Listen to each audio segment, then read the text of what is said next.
Well, it wasn't easy because in Game 1, Coach Jerry Sloan had his troops playing like gangbusters. Howard Isley came off the bench to spark the Jazz offense in the first quarter. And in the second quarter, Isley scored 10 points to light a fire.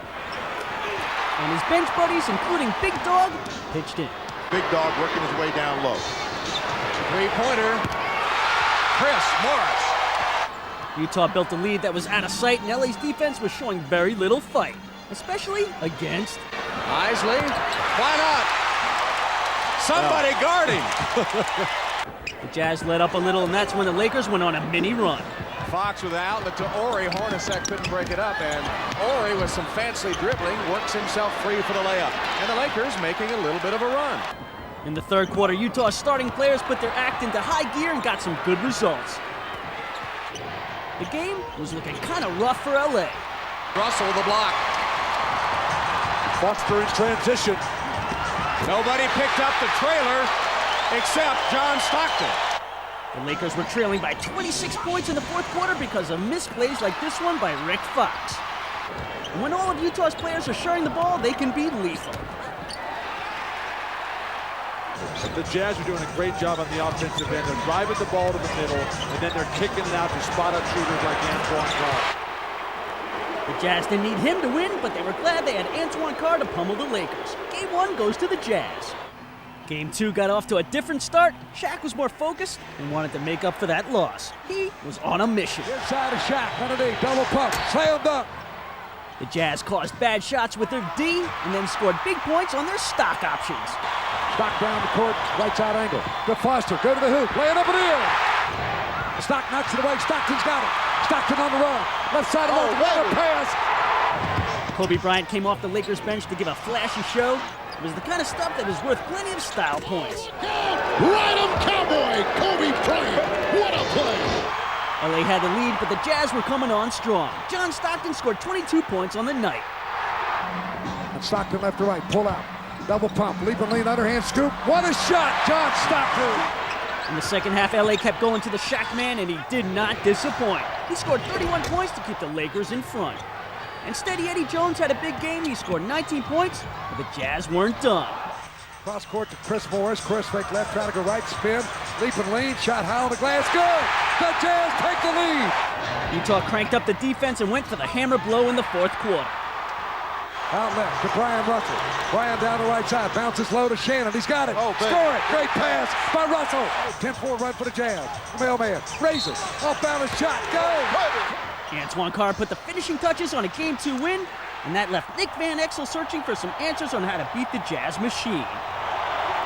Well, he knows that the players who start the game get the fame, but the players off the bench can determine the outcome. The main reason the Jazz are up 2-0 is because the starters are coming up big, but the replacements are coming up even bigger.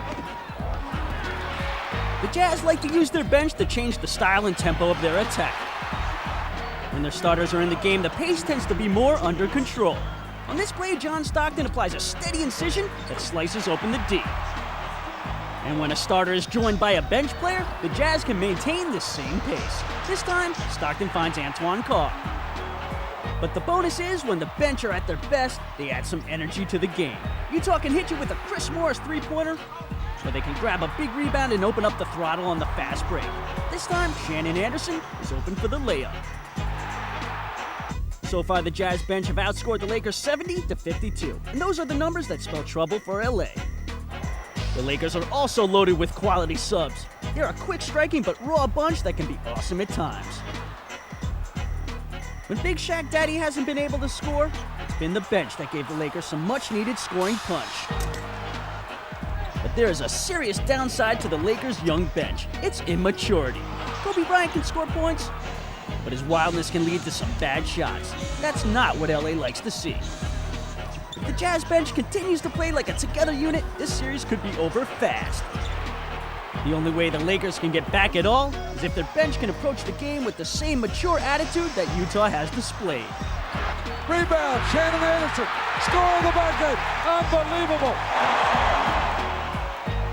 Utah's Brian Russell used to come off the bench. He gives the starting lineup some pep. He can hit a three-pointer or slash and dash to the hole. The Lakers need to get a big-time performance from Steady Eddie Jones. If his shot is on, it will take pressure off of Shaq. So there's your starting fives, but as Dave pointed out, it could be the benches that are the most crucial factor here today. You know, this place hasn't had any championship success for 10 seasons now, and unless they're very careful, they're going to miss out again on another year. It's game 3, make or break time. It is Lakers and the Jazz. Shaq got off to a great start, and with just under 3 minutes to go in the first quarter, LA are up by 2. We pick it up with Utah in possession. Jeff Hornacek with a 3, and we're having a flurry of threes in the early going, and the Jazz leading for the first time tonight, 17-16, as Shaq went out. Greg Ostertag came in the game for Foster, and a forced shot that time by Eddie Jones. Under 2.5 minutes remaining in the first quarter, and the Jazz with their first lead of the game by 1. They were down by as many as 7. Now they're going to bring Malone into the post-up area. And Corey Blount, and now a tangle as Van Exel and Brian Russell got tangled up, and Nick Van Exel called for the foul. Now you see right there on that cut through right there, that was good, smart basketball. As soon as Russell saw that Van Exel was matched up on him, he was going to run him down into the post-up area, preferred to post him up right in front of the rim. And you know Malone will give up the ball. Kobe Bryant, who is shooting just 29%, yet is the second leading scorer in the series, has come into the game for the first time for the Lakers, and Ostertag travels and turns it over. No doubt about that. That was a solid call. He gave the old bunny hop in there. Which is a good dance, the ballroom dance on the Sunday afternoons, but not tonight. Well, all they need from Ostertag is good rebounding and clog up the middle of that lane with some intimidation. Campbell setting a screen for Van Exel. Ori had the offensive rebound, but it's taken away by Isley. The Jazz still leading by 1 with under 2 minutes remaining in the first quarter. Utah Jazz trying to win on the road and make it all but impossible for the Lakers to come back and win this series. Karl Malone guarded by Kobe Bryant on a mismatch, but forced the shot. And Jones the rebound. Dick, he forced the shot. You're right on the money. And I was surprised he didn't rotate the ball because they had a 2-on-1 on the right side of the floor. Let's see if the Lakers show some patience here. They're shooting only 30% from the field. Jones can't get around Ostertag with 5 on the shot clock. Bryant scores. Kobe Bryant with his first points of the game. Well, we said early, he's getting 12 shots a game. He's only shooting 29%, but he's getting to the foul line for 8 opportunities a game, and that's where he's picking up the points. Only 19 years old, but he gives the Lakers instant energy coming off the bench, and on that time he fell asleep defensively, and Brian Russell got the easy layup. Yeah, they caught him that time on a double screen on the left side of the floor. Russell went right on the baseline. Isley staying with Van Exel, and there is Bryant. Kobe Bryant finds a wide open Eddie Jones in the corner, and Jones misses, and Eldon Campbell with a second and third effort, and he has come out primed tonight apparently. 6 offensive boards by the Lakers, who regain the lead by 1. Where have you been, big fella? That's what Del Harris is saying, and of course he says, I like what you're doing now. Hey, when Shaq missed 22 games, Elton filled in and got 18 points and 10 rebounds and 2 shot blocks. The guy, you give him the time, he can put up numbers. And Ostertag stuffs it through on a 5 feed after the penetration by Isley. So the Jazz lead again, final seconds of the first quarter, and going up is Van Exel, and time runs out. So Utah are up by 1 point at the end of the first quarter. We join the action at the top of the second. And Rick Fox can score. Rick Fox with the basket. That is his second 3, and it gives the Lakers a 23-21 lead. Shandon Anderson in his second year has come in the game, and Brian Russell. You look at an older team, the Lakers, but Anderson and Russell give them a lot of young legs. Well, you see what they're doing right now. The Lakers are trapping in the backcourt with a big man. The Utah Jazz are setting a back screen, and once you blow by, you have the advantage at the other end. Eldon Campbell is fouled going up. Brian Russell trying to defend him inside, and Antoine Carr, the other big man, 3 of them in all, defending against Shaquille O'Neal, has come in the game. Carr in, and Shaq also coming back in. Now, to give you an idea here right now, coming off, you see Kobe Bryant. You got the two-man game going. And then once you step inside here right now, then you go take it strong. You know you have a quality guy here who can score points because he's got a lot of offensive moves. The problem is that he's just an average foul shooter. Now, at the end of the first quarter, Utah shot 53%, the Lakers 33%. Utah 3 for 3 in threes, but they're getting whipped on their defensive board. The Lakers with 6 offensive boards, a major factor here. And then Utah Jazz with 4 turnovers. And the Lakers on the line, only 63% coming into the game are 3 of 6 from the free throw line. There you see the Utah Jazz yet to attempt their first free throw. The reason why that's a big point, Dick, is when you get 40 attempts a game, you got to make them. Howard Isley off the screen, and you're right, and right now they're not showing much improvement. So the Lakers trailing by 1 once again with the big team in there with Eldon Campbell as well as Shaquille O'Neal, Fox, Van Exel, and Kobe Bryant. And O'Neal gets past the gambling Anderson. So Shaq has 7 to lead the Lakers. Brian Russell with 10 tops the Jazz. Now that was just a very nice baseline screen as the guard sacrificed his body. Isley leaves it for Carr, and a foul is called, a shoving foul.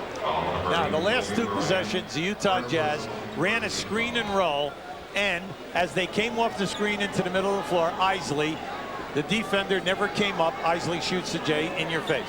Now, on this play right here, they chased the screen man, the dribbler on the screen and roll to the baseline. So they're mixing it up as the game is going. Now, this time they're following over the top. Well, you got to give them help. Kobe Bryant committed that last foul, and Bryant right now all over Chris Morris is in the game for the first time. Offensive rebound, and there's Morris, and he misses an easy layup, though it was a left-handed layup. He should have had it. Jazz had a second chance and couldn't convert. Fox leaves it for Kobe Bryant. Van Exel for 3. And this is the athleticism that the Lakers employ, not always to their best benefit. And Isley tries to get the pass inside, and a kick ball and a new 24-second clock. Isley needed a gun to get that pass through. And you can see right here now, Osatig. Now just keep an eye on the big fella here right now. He gives it off unselfishly, and Morris sent it up weak. You have to send those babies down strong. You know, it's amazing with the Lakers being outshot as bad as they are to be, you know, in the game only up by 1 point. They've got to like what they see. And there is Chris Morris, and it's a 3 for Morris. Morris has made some big contributions in the playoffs. That shot raised Utah's confidence. We pick it up later in the quarter. The Jazz are up by 3. Jazz up by 3. Pretty. Shaq lost it, did not have control of it. O'Neal has turned it over 4 times already, and Chris Morris with the drive. So Morris has 7 off the bench, so 13 points for the Jazz of their 34, their biggest lead right now of 5. Van Exel. Anderson guarding Jones. 7 on the shot clock. And Shaq gets another chance. And you know he's going to want the foul. A long look. O'Neal 3 of 8. See, you can't get the foul if you're inside the box. So that's why it was that. No problem. And a feed inside. Antoine Carr barely saves it from going out of bounds. Horry not going to let him get the shot off. 6 on the shot clock, though. Carr with a fall away and hits. He's stuck with it. Good perseverance by Antoine Carr in his 14th year from Wichita State. 7 points, 3 for 8 shooting, but 4 turnovers by Shaquille O'Neal. Derek Fisher has come back in the game at point guard for the Lakers. Lakers had a 9-2 lead early, but the Jazz, shooting 54%, have outscored them by 14 points. So a 7-point lead now for the Jazz, and Shaq, they got to go to the right guy. He now